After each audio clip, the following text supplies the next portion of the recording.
Yo, yo, yo, what's going on, everybody? My name's Rob Carmona, and welcome back to another episode of Rob the Mic. You guys, I'm kind of speechless right now, honestly, at the support from the Pink Motel episode here on the podcast, and also the support on the Pink Motel video that dropped on my personal page, both on the Reel and on YouTube. It's, at this point, even still, it's insanely overwhelming. I'm extremely appreciative, extremely humbled by all of it. Thank you for all the love, all the shares, the comments, everything, every single thing that all of you have supported and that you've been a part of, and what you did to get the video where it's at right now. Because for me, it was one of those things. I had this deadline already hard set that I knew the Friday before Pink Motel, right? I had dropped the Cinco de Mayo video, and I wanted to do that for some people just to kind of get a little bit of hype going into Pink Motel, because a lot of those people were going to be there as well. So it's like I kind of wanted to build a little bit of story in a sense. And come Pink Motel, I knew that I was going to drop the video last Friday. I said I want it to drop the following Friday. It doesn't matter what's going on. It doesn't matter what I have to do work-wise. Anything doesn't matter. This video has to release on this day, and I'm not going to miss it. Doesn't matter if I need to edit it until 2, 3 in the morning. It's going down. And sure enough, I was able to meet it. I was able to push through, make it happen. And it was really stressful, but it was a good stress in a way, because it's something that I love doing. And it's something I also was really excited to share with you guys, because it took me a couple days to kind of get everything together, scrub footage, go through music, make sure that I had the right vibe, the right color, everything that I needed for that. So once I had my pieces, right, like all my Lego bits, I was able to build something. But at the same time, it always makes me really nervous, because I'm releasing a part of myself. I put a lot of myself into my work, whether it's my photo work, my design, my video, anything like that. I always have a part of me in it. And I know a lot of creatives, a lot of artists out there can relate to that, in the sense of everything that you do is a part of you. And there's certain things, don't get me wrong, not every single thing is a part of you, because you have your stuff that's essentially like your bread and butter, right? You'll have your things just kind of come in and out, and that's cool. But thankfully, right now, at the place that I'm at in my career and what I work on and what I do, I'm able to be selective with my things that I work on.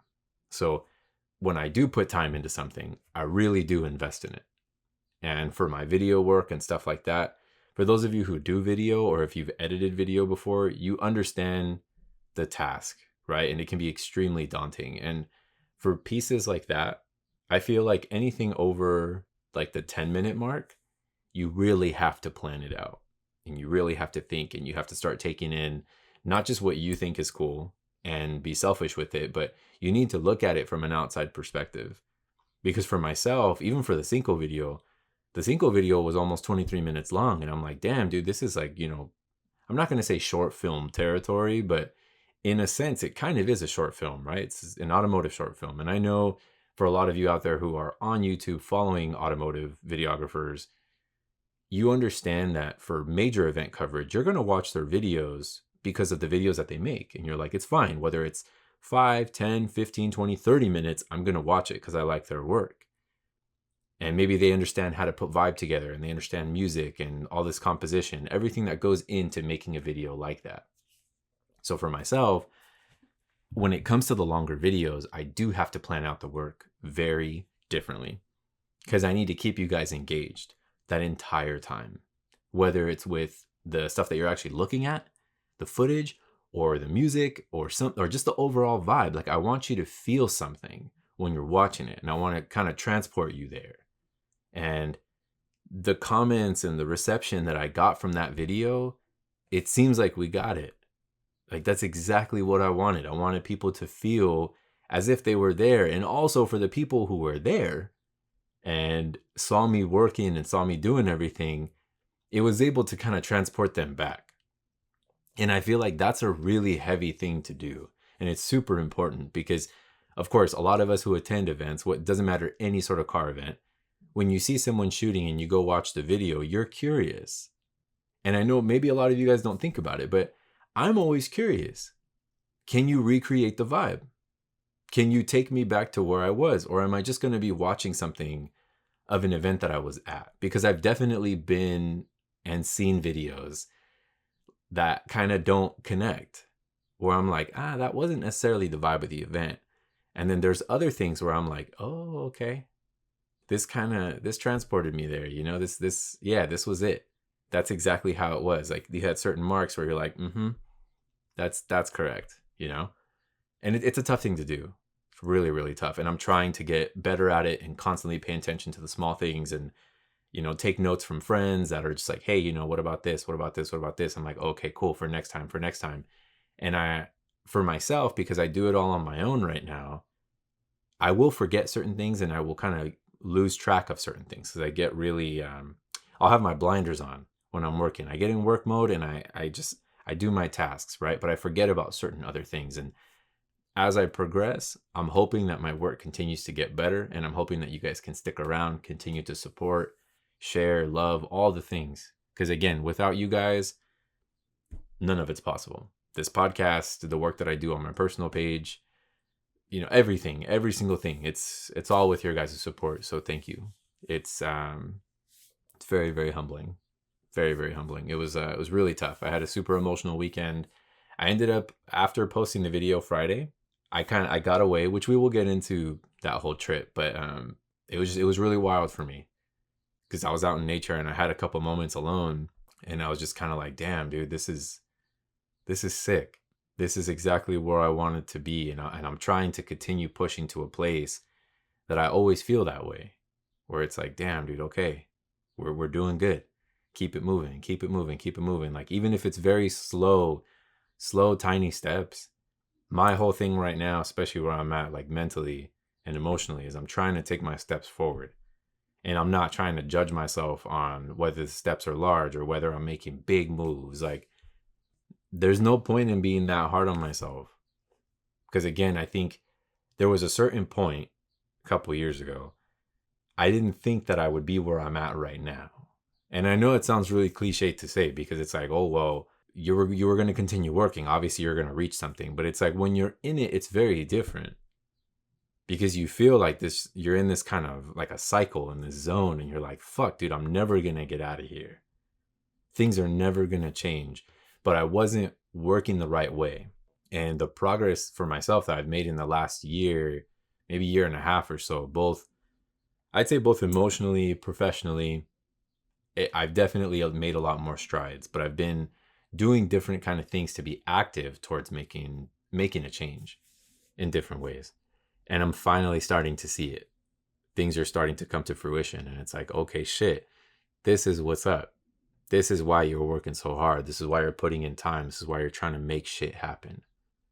And the crazy thing is, I have the people outside of me who are very loving, very supportive. And they see it. And they push me really, really hard. Like, Sebastian pushes me extremely hard with my work. And I mean, granted, I've known him for, damn, dude, probably since we were, let's say, 13, 11, maybe like 11, 12 years old. So he's always been that person for me. And then I have Albert right next to him. Same thing. Pushes me extremely hard. It's like, hey, dude, make this shit happen. Do it. Don't stop. Keep it going. Keep it going. Keep it going. Hey, are you going to drop this photo today? Hey, are you going to drop this video today? Hey, this, and that, this, and that.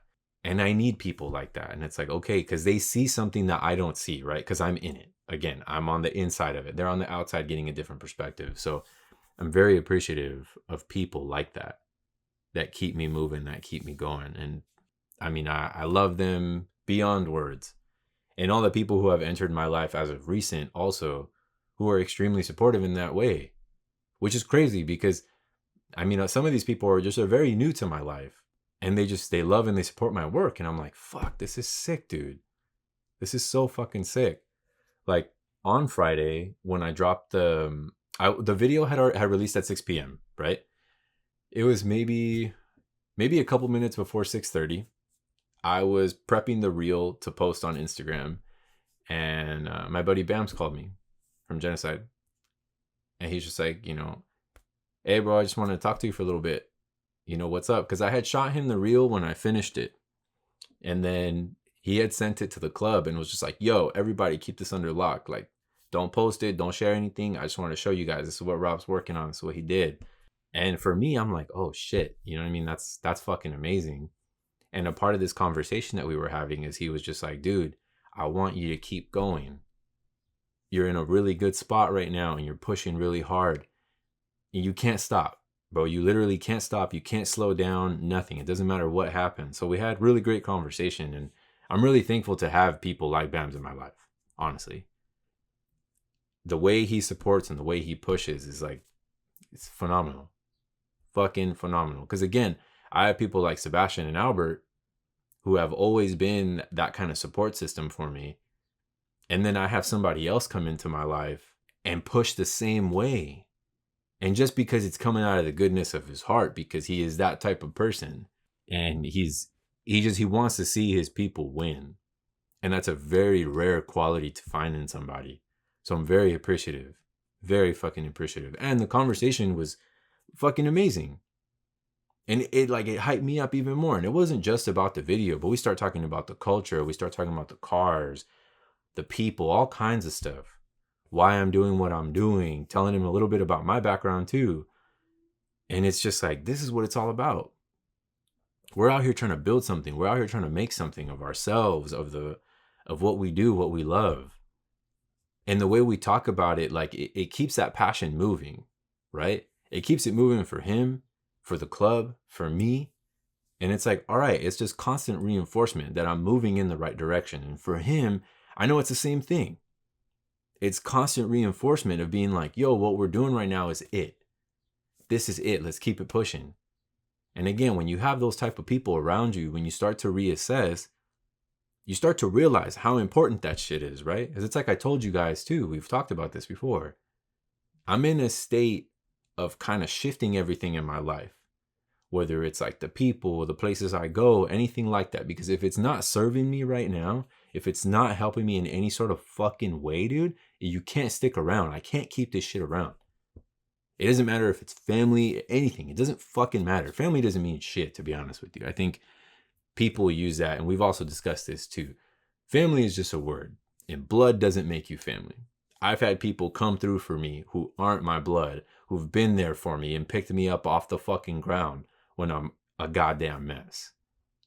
Like literally, and just kind of speaking that way, like figuratively. But I've literally had my people be there for me in that way. And where the fuck was my family? You know, nowhere to be found. So it's like I'm making my adjustments, and I'm keeping my people that I love and that I care for, and that care for me, I'm keeping them close. So this whole circle shift right now is good for me because I need it. I feel like it's what's going to help me in my personal life, in my emotional journey, my professional career, just to kind of move and push and walk forward. These are the people that are going to get me where I need to go. Because we all need that, right? We have to be selfish to a certain extent. Like we need people around us that are good for us. And there's nothing that says that we can't have that. There's nothing that says we can't walk around in life with people that we love and being happy all the time. I think we see and we have this image that type of shit it's almost like a dream. Like you can't have that. But it's like, no, you can. You can. Sometimes you got to make adjustments. You got to shift. And the shift is uncomfortable. Even right now, like I don't really feel comfortable with a lot of shit, but I'm trying my best. And again, seeing how things are coming true and things are starting to come up a certain way, I'm like, all right, this is where it's at. This is what the fuck is going on. And then I'm even more fortunate to be able to do is to share it with you guys on a platform like this, whether it's you're watching it on YouTube or whether you're listening to it on Spotify, Apple Podcasts, anything like that. We get to talk about this shit collectively. And then I can help other people, like you guys that are listening right now, whether you guys can take some of this stuff and be like, hey, you know what? I got to apply that shit to my life too. Maybe I got to make some shifts. Maybe I got to kind of change up the way that I think a little bit. But we're all out here together, collectively trying to move forward. It's not just about talking bullshit and just staying in this, in stagnation. It's not what this is. I think if you reach a point of stagnation in your life, you gotta shift. Something's up. And when that hits you, sometimes it can be kind of weird, but you gotta make it happen. Because again, if you don't make the change, nobody's gonna make the change for you. So for myself right now, I love where things are going. I really do. And again, with all of your guys' support, it's fucking incredible. And the last thing I want to do is let you guys down. Honestly, that would suck for me. Even this past week, dude, like, I was away in Big Bear, so I missed my my Monday post. But I posted last night because I was like, you know what? I was gonna wait until today, my like Wednesday, to do my, because usually I post on Mondays, Wednesdays, and Fridays. But I was like, nah, man, I can't wait until tomorrow. I'm also gonna do my post today, but yesterday I wanted to share that piece. So I was like, I shared a couple photos on my personal page and boom. I was like, all right, cool. Feels good, Keeping that shit moving, keeping it going. Didn't want to drop the ball in any way. So I got to keep it pushing that way. And again, you guys, with the numbers that have shown up, and I'm not a numbers person. I don't like looking at that type of stuff. But Instagram's crazy. And sometimes it lets me know. It'll tell me, hey, the reel has reached X amount of views. And from that point, I'm like, well, shit, what do I do now? I got to keep it going, right? And even today, like it sent me a notification that I had hit a certain number, and I couldn't fucking believe it. I honestly couldn't, because I haven't had something reach that level. I also haven't put so much time into something to kind of see it that way. And fuck, man, it's really humbling. So thank you guys. Thank you so much. I think right now the reel is at 12,500 views, which even saying it out loud is fucking crazy. Like, I don't understand. And today I'm also going to take some time to respond to all the comments from the reel, the photos that I've been posting, because again, I get really overwhelmed and I just kind of shut down about it, and I end up like not responding, which I know I need to work on. I fucking know. I know. You guys can yell at me all you want. It's tough. I'm not used to it. I especially with the training that I had and the schooling that I went through and the mentors that I had, I don't know. I don't like it. I don't want it to get to my head and in some sort of way, or like translate in some sort, like a weird way. Not that it ever would, because my work is just my work. It doesn't make me who I am. It's an extension of who I am. That's the way I see it. I've always seen it, and I constantly remind myself that. And my mentors help me out with that too. Like, a big part of me being the way that I am as a creative, as a designer, is one of my mentors, Michael Stinson. He taught me a lot, not just about everything that I do design wise, but it was able to translate into life. And we always had talks. He was always around. And especially towards the end of my schooling, he was really involved in my life. Really, really involved. Because we saw each other almost every single day. And these were things that he would constantly talk to me about. Because for himself, he started to hit a certain point in his life and in his career. And he's like, I need to share this, right? And he would share it with me. He would share it with a couple of my other colleagues. But I feel like for myself, he was kind of that father figure. And in design, I feel like it's really tough to find people who are looking out for your best interests. And as artists who want to see you really kind of push up and above what they have created. It's very, very rare. And for this guy, for Michael, that's all he wanted. That's all he wanted. And granted, there were certain people that I know he put more time into. And that's natural, right? Like, you will naturally put more time into certain people because of, whatever reason it is. But he would always tell me, he's like, Rob, like after I got my first publication in college, he was like, Rob, this is an amazing accomplishment. And I'm so fucking proud of you for hitting it, because it's a global publication. And it was for my typography work that I did by hand, which for myself was fucking mind blowing. Because it's one thing, I think, to have like design pieces that kind of come up, but when you're really doing something by hand and making it a certain way, it kind of hits a little bit harder. So for myself, especially with that style of typography that I was doing, and that I still continue to do, it was very fucking mind blowing to experience that. And at such a young age. And not even like super young, you know what I mean? But for myself as a creative, to make it into a global publication at that age, for myself, I felt like that was a very big milestone to reach. And he was like, this is only the beginning. So just keep it cool. It's going to continue happening, but never let it get to you.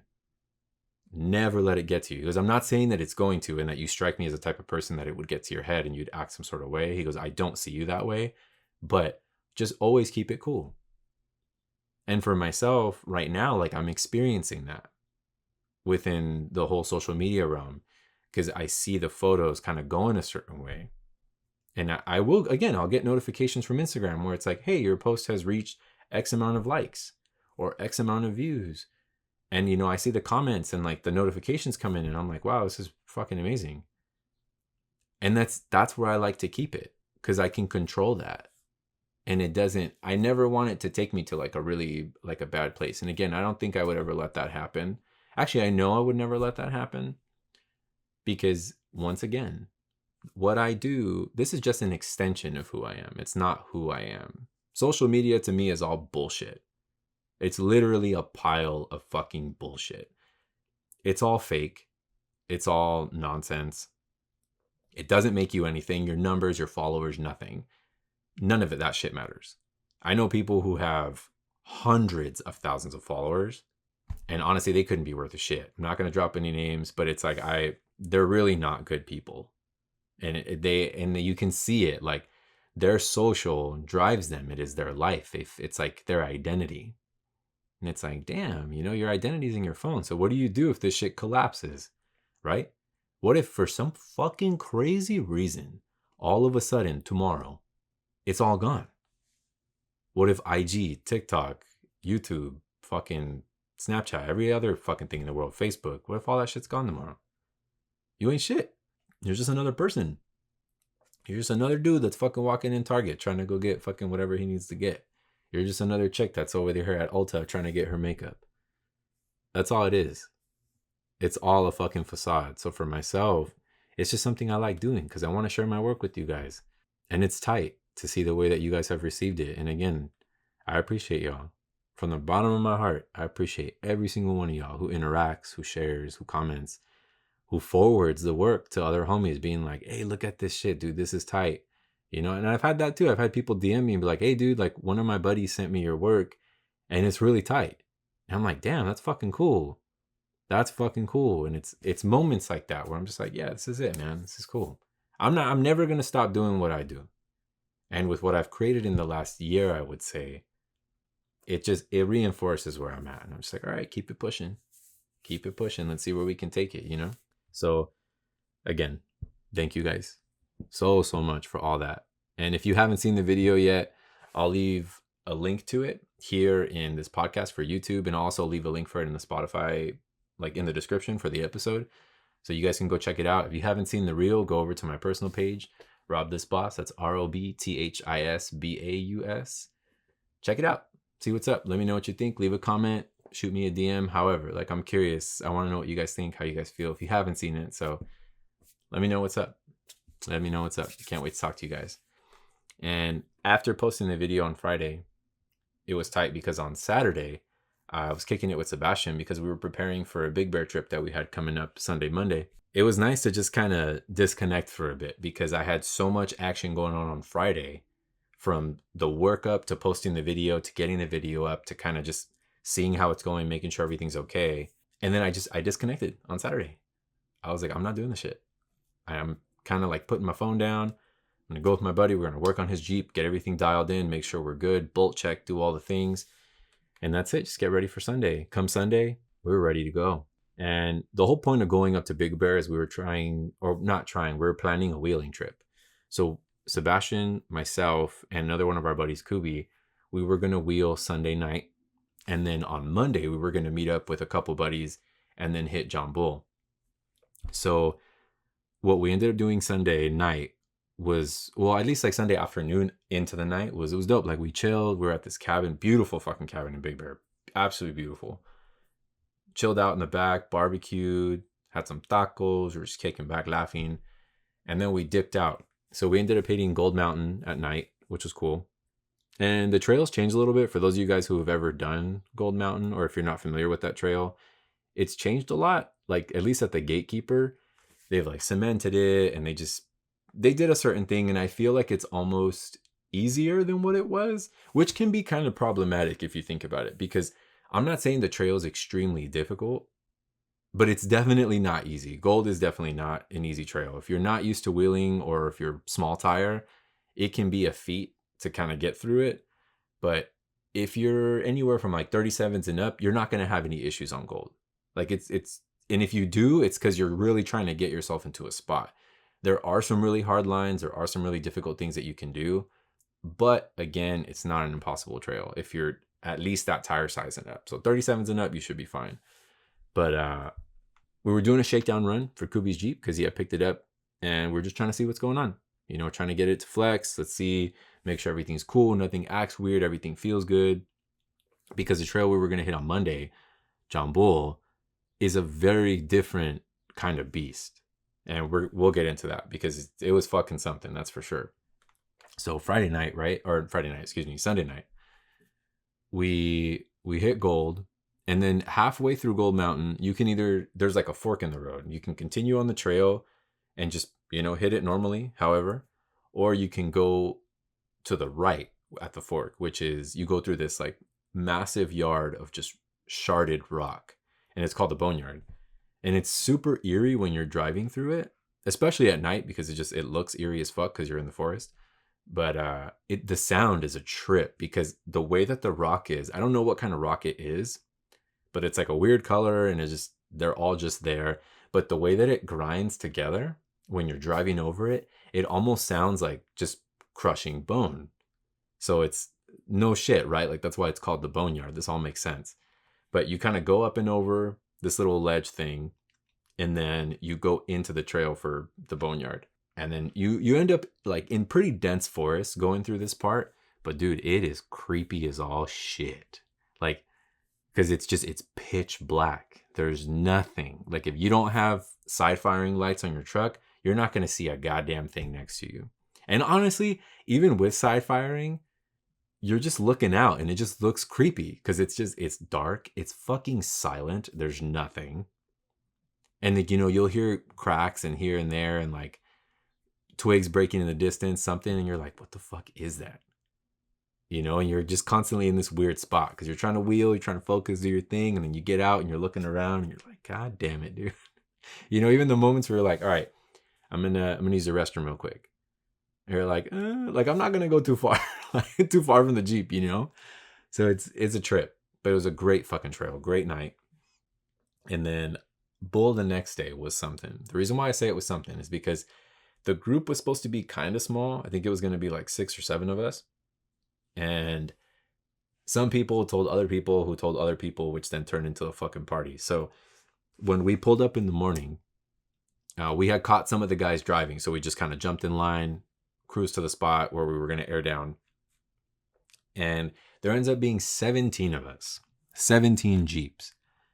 And I'm not trying to say that type of shit is problematic, but it kind of is problematic because it's such a large group. You don't know everyone's experience level. You don't know what's going on. And even though if you have a built vehicle, I think when it comes to wheeling, especially in the rock crawling side, it doesn't matter how capable your vehicle is. If you don't know how to use it and you don't understand line choice, you're also hard-headed.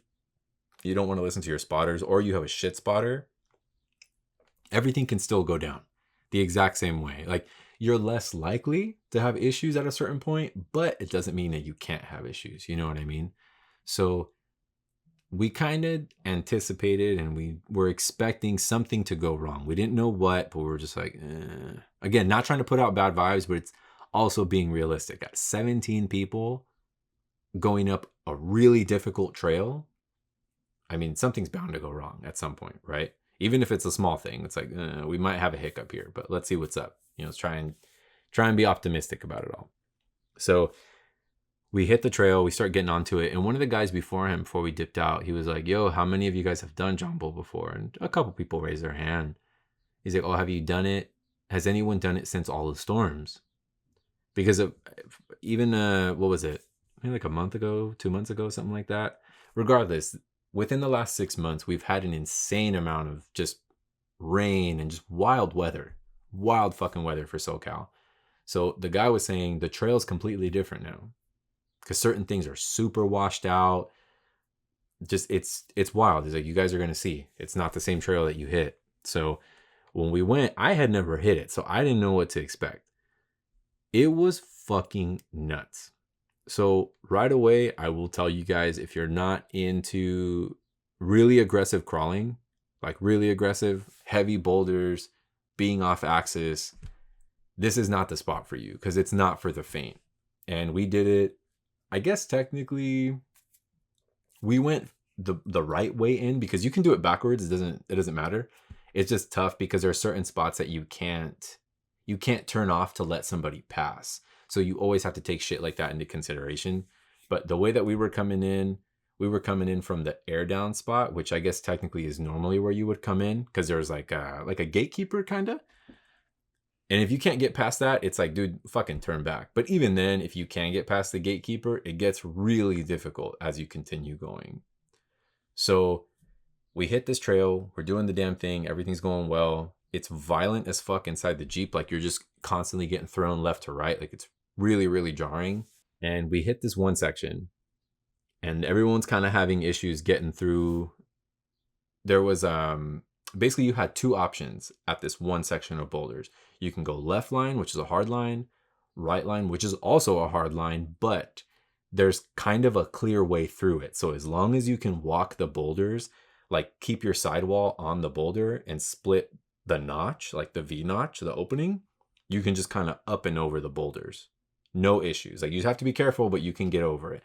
And the left side, the problem is it seemed like an easier line, but the problem is there's boulders that are sticking up and they're really sharp. So you're going to get caught up on your diff. And if you slip inside, it can just cause all kinds of issues, whether it's like punctures or something like that. And it's like it's too dicey in a sense. If you don't have the right clearance, it's way too dicey. So long story short, one of the guys that has a massive fucking JT, which I actually have pictures of on my personal page. There was, I had posted a set from Utah of my buddy's Jeep on John's trail, and it looks like he's gonna like fall backwards. Like, he's basically full vert in the photos. So it's a white JT, really badass. Fucking David's insane. Love that guy, but he's fucking insane. And his Jeep is nuts too. Like, when you see it, it doesn't make sense because it's just fucking huge. It's on super swamper tires, just fucking insane. Absolutely insane. So he tried to take the left line, and I want to say he had slipped, like his truck had slipped sideways, tried to come up a boulder, and he ended up snapping his tie rod. So that really fucking sucked, because then it was a whole production. We had to take off one of my other buddies' long arm setups, take it down to him, switch up. And also, mind you, where we're at, like where everyone had already gotten through this part and parked up, we had to walk down the fucking mountain, and it's a bitch and a half. Like, the elevation, everything, it just makes everything so much harder, dude. And I'm so out of shape. So for myself, I was like, what the fuck am I doing, dude? I felt like I was gonna die every time. Going down, obviously, easy as shit. Coming back up, dude, I was fucking huffing and puffing, chest pains. I was like, this is it. I'm gonna fucking die right here, just trying to get up this goddamn mountain. But it was cool. We made it. And it also just reminded me, like, yo, you need to get on your fitness, because you don't want to fucking die and like end up at like some, just in that position again. So I do need to get on my shit, but we'll leave that for another episode. Anyways, once we kind of figured out the situation, my buddy David called his brother, and his brother was going to bring some spare parts, some tie rod ends and things like that. But the problem was, we were just about halfway through the trail. Someone has to go get the fucking parts and then come back up. And we can't go the opposite way because it's too crazy. There was too many fucking Jeeps backed up. So I was like, we got to keep it going. So Sebastian and I, like, he looks at me and he's like, yo, let's fucking go. And we, again, mind you, neither of us have ever done this trail. So we end up leaving. There's a guy who's going to guide us out. The guy who's guiding us out was blitzed out of his fucking mind, like him and his passenger.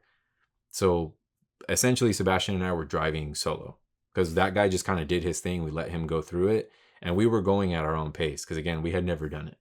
So we end up doing that half a bull to get down the mountain, dip out, meet David's brother, get the parts, come back. And then we have to do the trail again in reverse.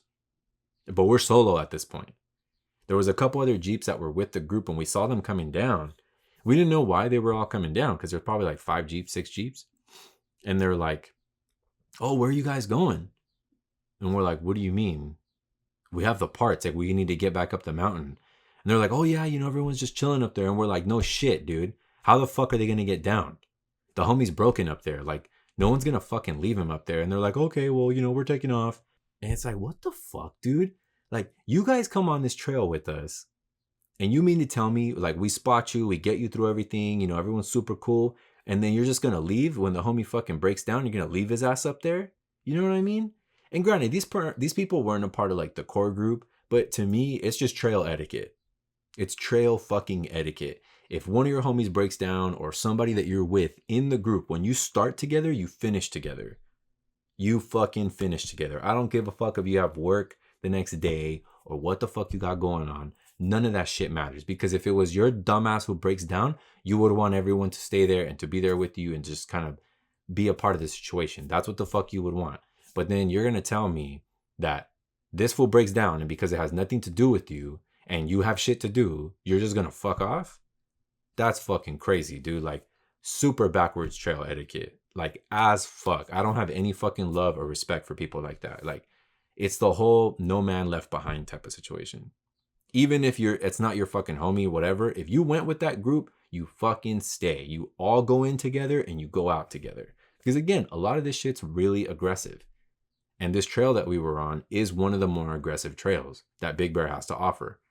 So, and we understood, right? Like, literally seeing everything that was going down as we're going through it. We're just like, son of a bitch, dude. So these fucking assholes leave. Sebastian and I go back to do the trail in reverse, hit it. And I was so fucking happy, dude. I felt like we had just conquered the biggest fucking thing. Cause it's like, dude, we went down solo.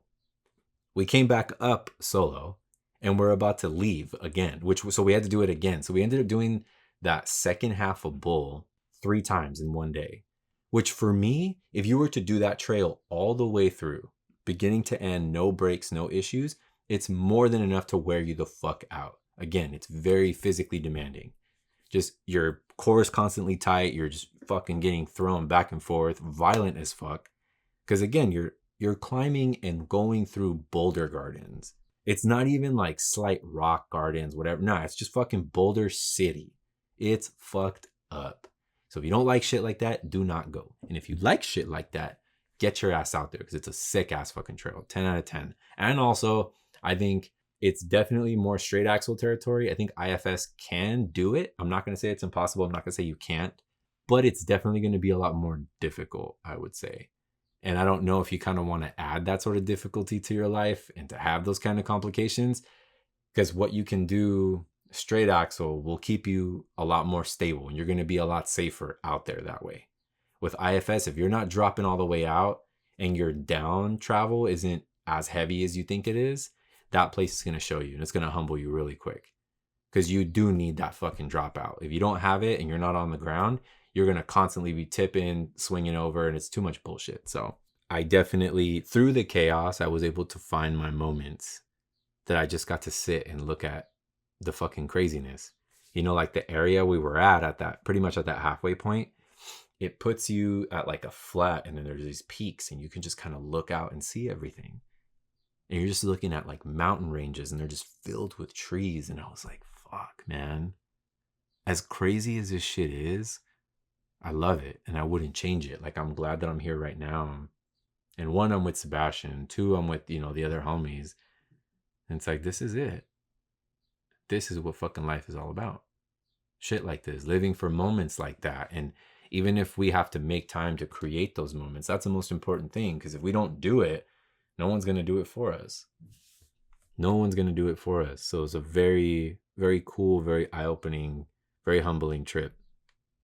Very humbling. And also, it was nice to not have signal. Like, I would rarely have a signal for anything. Like, I remember I reposted a couple stories.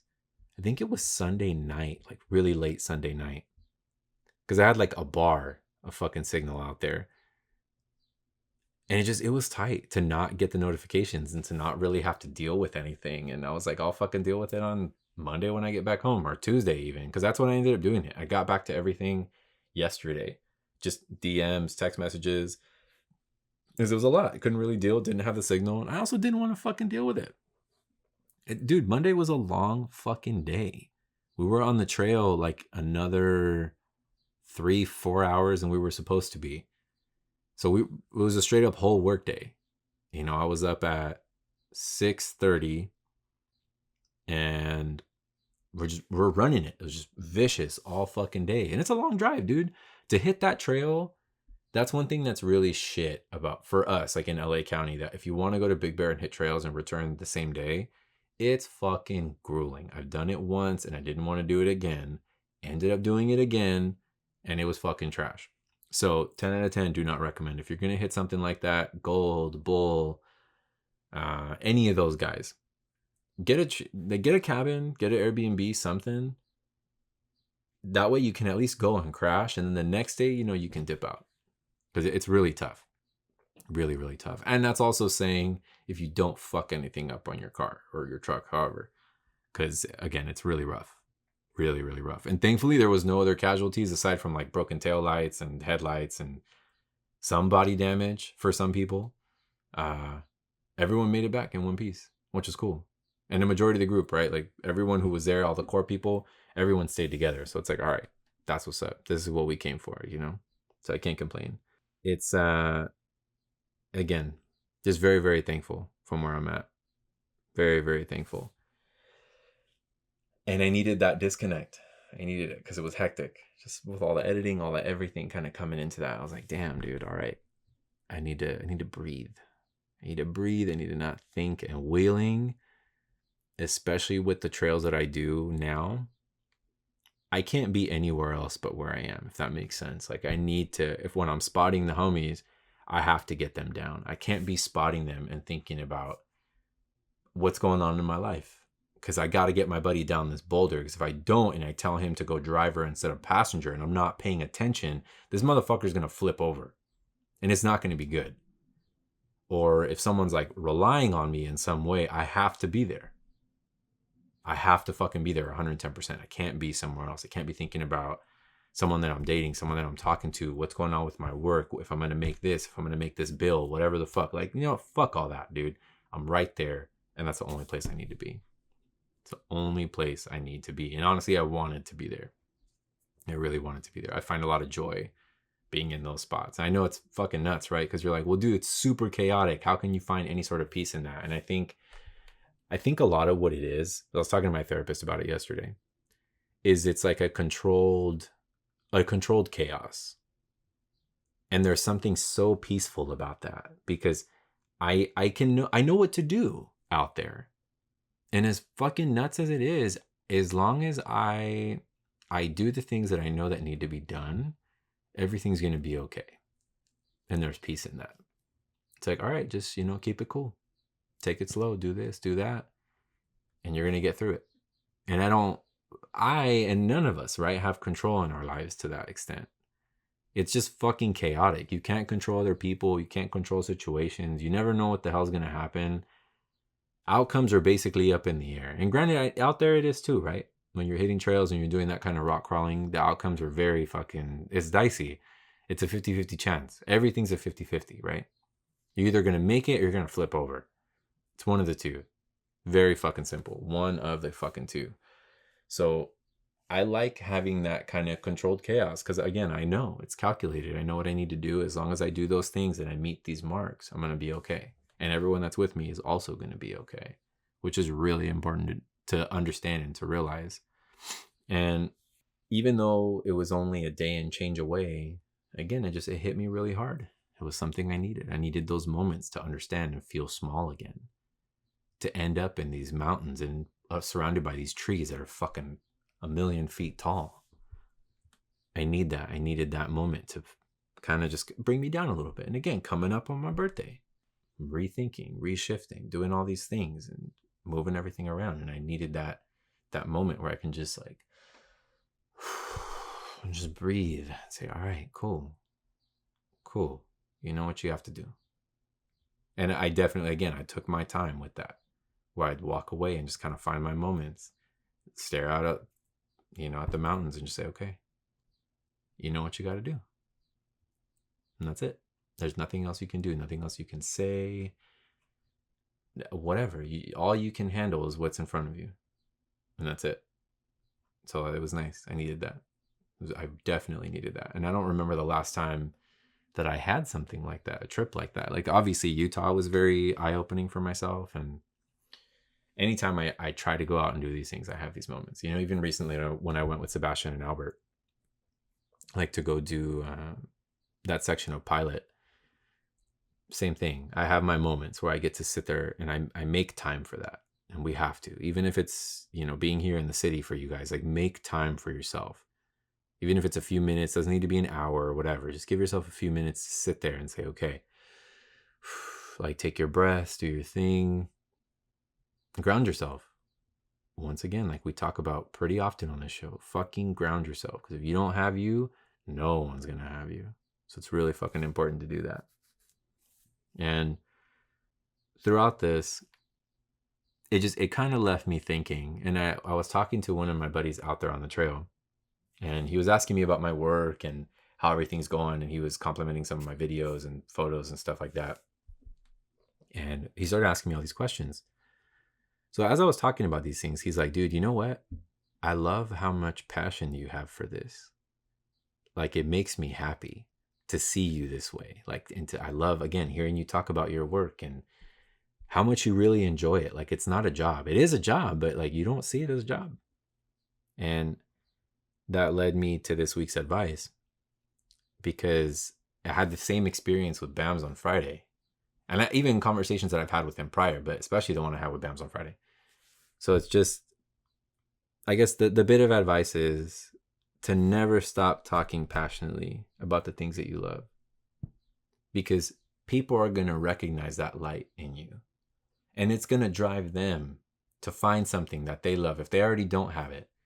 And they're going to constantly spread that love, spread that passion through what they love, because it's an extension of who they are. The things that I do, the hobbies that I have, the cars that I've built, the things that I produce, they're extensions of who I am. I want people to meet me and to understand me and to say, hey, you know what? Yeah, this makes sense. I can see that. I can see that. This is why you do what you do. This is why you create the things that you create, because it's you, man. And that's what I want people to recognize and to see that kind of thing and to understand, yo, Rob's art is very much Rob. And that there's no other explanation for that. It's just that's him. So when people turn around, they say, you know, Rob made it, which is also one of the reasons why that's my website, you know, is robmadeit.com. That's where I have my personal portfolio. I want people to just kind of recognize that and say, oh yeah, Rob made it. And to see it and to understand also, and being like, oh yeah, Rob made that, without a doubt. And it shares, I get to share my passion with you guys and share my love with you guys. Because again, it's not just a job. This is a part of my job. It is how I pay my bills. It is how I'm able to do certain things. But it is ultimately my passion. It is my love. It is the extension of who I am. And it makes me a lot of who I am. My work is huge for me. Art has always been a big part of my life. And it will continue to be that way. And I'm excited. I'm looking forward to the next couple months over the summertime, what I'm able to create, what I'm able to capture. And I cannot wait to fucking share it with you guys, especially with the way everything, how it's been unfolding, the reception, how you guys are with me. Thank you. I love y'all. I appreciate y'all. And also thank you so much for tuning in for this episode, for listening and just being a part of it. Because this is tight. This little tribe that we're kind of creating, that we're pushing along together. Like, I'm here for it, and I appreciate y'all. So thank you. Thank you again for tuning in. I hope you have a beautiful rest of your day, a beautiful weekend, and I will catch you guys on the next episode.